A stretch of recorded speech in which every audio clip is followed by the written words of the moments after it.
Update. Am I the a-hole for not helping a woman who had a baby with my ex-husband get benefits?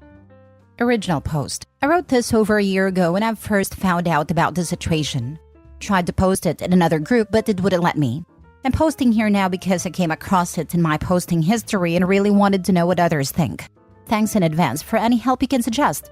So my 43 ex-husband Duke 54 and I divorced because he habitually cheated on me. We were divorced a little over 2 years when he died in a motorcycle accident. I paid for his funeral because of my daughter 15, and despite everything, he was her father and I didn't want the state to bury him. That was 4 months ago and my daughter's doing well. I applied for survivor's benefits for her shortly after his funeral and have been receiving monthly payments. Yesterday, I received a phone call from my caseworker at a social security office, informing me that a woman called claiming that she had a 3-year-old son by my ex-husband.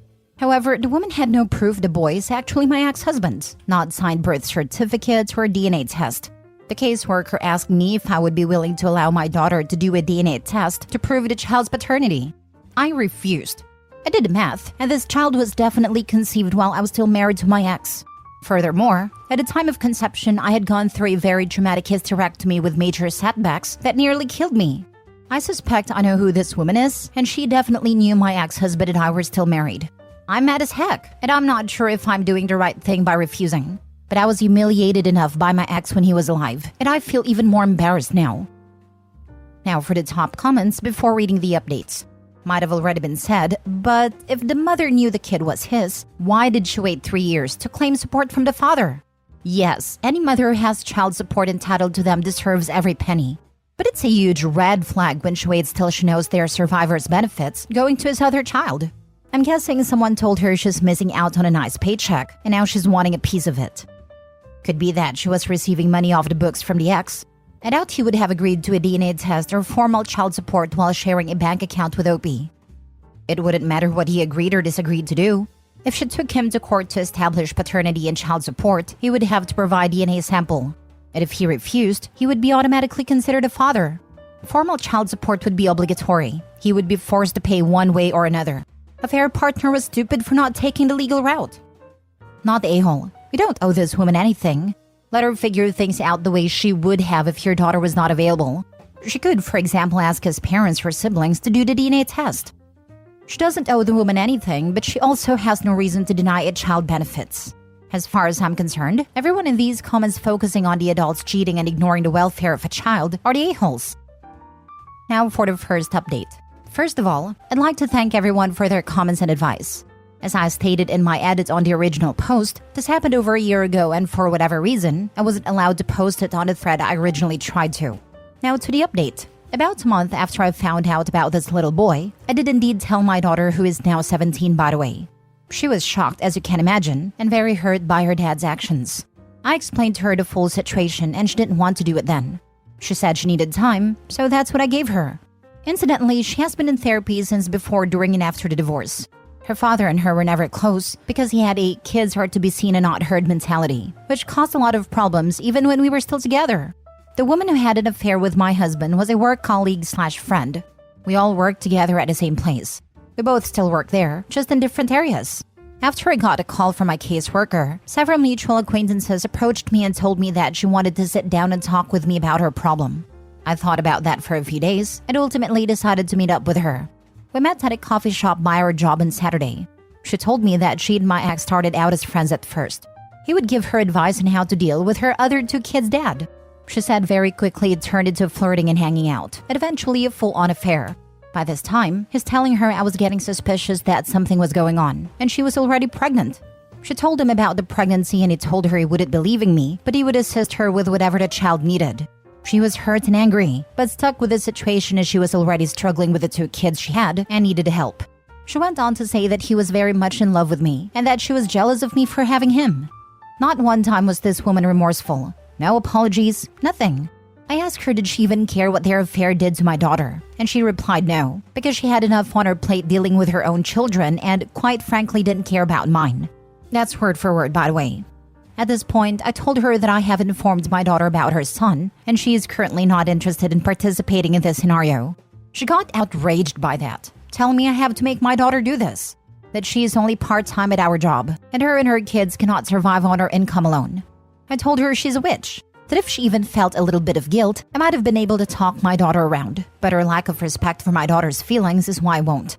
I left her there yelling at me as I walked away to my car. She has since quit working at our job. Over the past year, I have addressed the situation with my daughter and she still doesn't want to do it. I've told her it's her decision either way and I support what she wants. My ex's parents are both deceased and his one sister is dead. He has an older brother, but they hadn't communicated in decades because of the brother's drug issues. I tried to find out about him when my ex died, but I couldn't find anything. My ex was dead 2 full days before the police finally got in contact with me. It was a shock. I never hated him. I hated what he did. There is a difference. I guess that's the update. If there are any questions you guys would like me to answer, I'll be around. Feel free to ask. Thank you for your time. Stay blessed. Again, it was foolish of her to not get an official child support agreement when the child was born. Or a signature on the birth certificate. Probably because he is not the father. Oh, I think he is. She wants the money, and her greed or desperation for money, it is tough times, is showing. However, the woman had no proof the boy is actually my ex-husband's, not signed birth certificate or DNA test. The caseworker asked if I would be willing to allow my daughter to do a DNA test to prove this child's paternity. I refused. From OP's first post, her caseworker called her, telling her another woman filed for survivor's benefits. She initially was trying to be discreet with it too. Not the a-hole. Why would she quit her job if she is in dire need of income? Because she's expecting OP to hand over the money. Nope. She slept with a married man whose wife was her co-worker, if I read that correctly. She has no freaking excuse for her behavior. She made her bed for herself and her children. She can just lie in it until she finds another marriage to ruin. What I find interesting is that when a fair partner is asked whether she feels sorry for what she put the wife and daughter through, and she says no and quite frankly didn't care because she was worried about her kids. And now she wants that same daughter to care about her? Where do people get their entitlement from? Day after day I read such stories and I'm in awe. The husband and the affair partner are both terrible people. OP, I'm sorry for your and your daughter's loss. You are only obligated to care for your daughter and yourself. Last update. Once again, I thank everyone who took the time to leave a comment. There are a lot of questions and assumptions. I will do my best to answer them to the best of my ability. First of all, let me say I did not hate my husband. Heck, I don't even hate his affair partner. For those who think I'm trying to get half-baked revenge on a toddler, just let me say you're insane to feel that way. In the moment when this all happened, I was in shock and total disbelief. I reacted without any real thought. I challenge anyone on here to say they haven't responded angrily with unwanted and unexpected news. However, I am not a person who does not think of consequences to my actions, and that is why I sat down, calmed down, and figured out how to proceed. I talked to both my mom and my brothers before I talked to my daughter. They were also in shock, but urged me to talk to my daughter and get her input on this situation. As I said in my first update, my daughter has been in therapy before, during, and still after the divorce. I suggested to her to talk to her therapist about this. She did. Based on my daughter's feelings of being adamantly opposed to being involved, her therapist suggested I give her time and I have. My daughter is a sweetheart, and I'm not saying this about her because she's mine. But it has been a lot for her to deal with at one time. I'm sure in the end she will change her mind, but I refuse to bully her into it. It has to be 100% her decision. Some of you think I hate my ex-husband, and I'm using this situation to get back at him. I do not. I hated what he did. That is all. My ex and I talked at least twice a week. We had disagreements, sure, like other people. I wish he would have told me honestly. The affair had long been out the bag. I'm not going to say I would have enjoyed hearing it, but at least we would have known. See, we're too busy living and oftentimes we subconsciously think everything will work out for the best. It never goes that way though, does it? If he would have told us, we could have long got over any shock, hurt, or resentment, and possibly the kids could have long ago met each other. I would have known about the boy, and we all would have been better prepared when he died. Who knows? But I'm no longer angry or hurt. Please believe me when I tell you that I want an amicable solution to this as much as you do. That day in the coffee shop with her, I once again reacted, but I'm human with feelings and emotions just like all of you. My ex-husband had no one else but us. As I said, he has a brother who's on drugs who I spent weeks trying to locate and couldn't.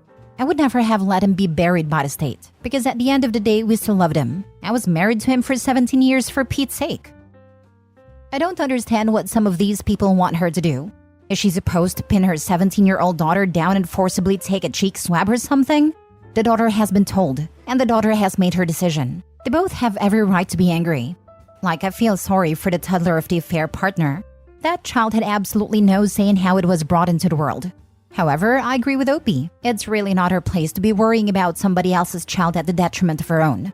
Maybe when the daughter gets a little bit of age under her belt, she'll be interested in taking the DNA test. Maybe not. But it certainly isn't a black and white situation. People who are pretending like it is come across like they're probably children to me.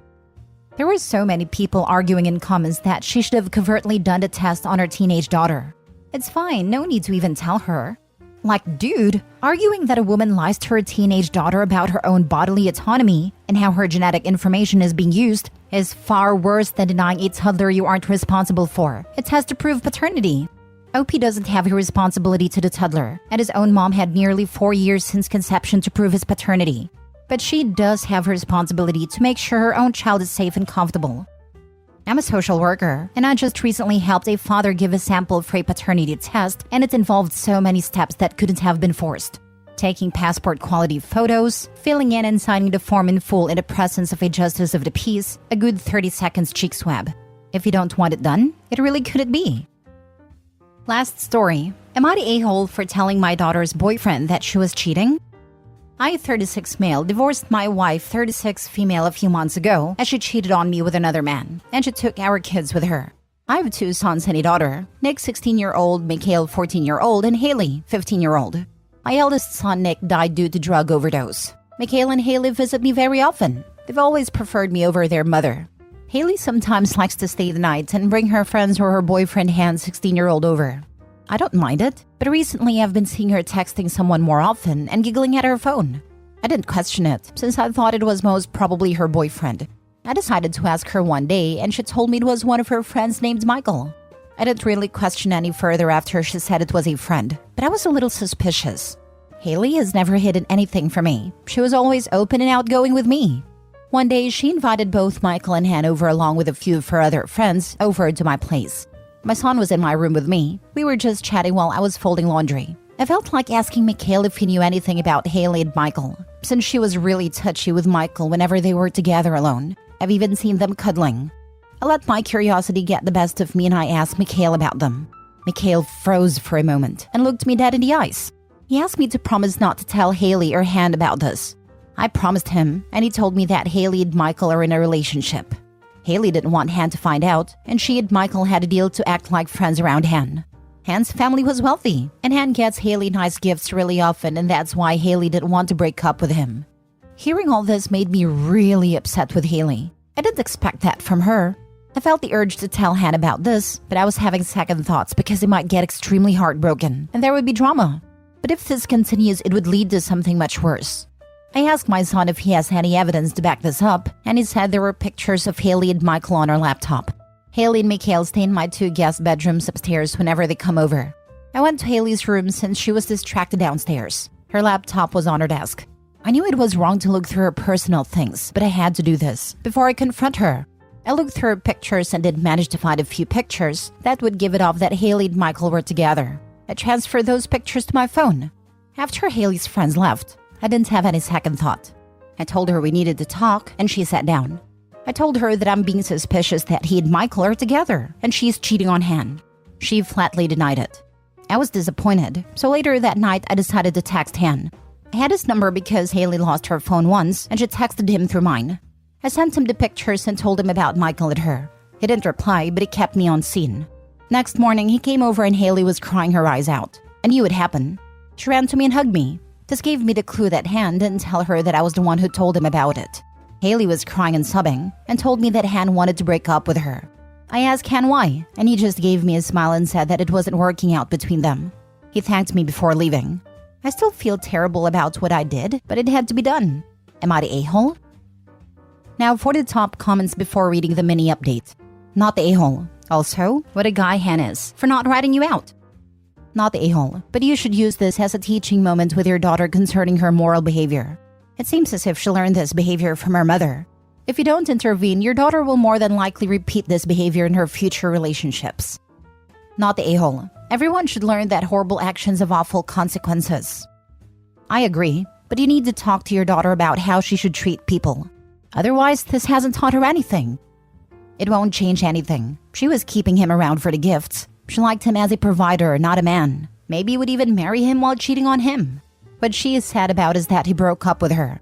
Not that she lost him, but that she was rejected by someone and lost all those future expensive things. The father should have been honest with her and shown his disapproval. Maybe then she would learn, because just a simple talk won't change anything. If he would show her that she was hurting Han like her mother hurt her father, then maybe then she would learn.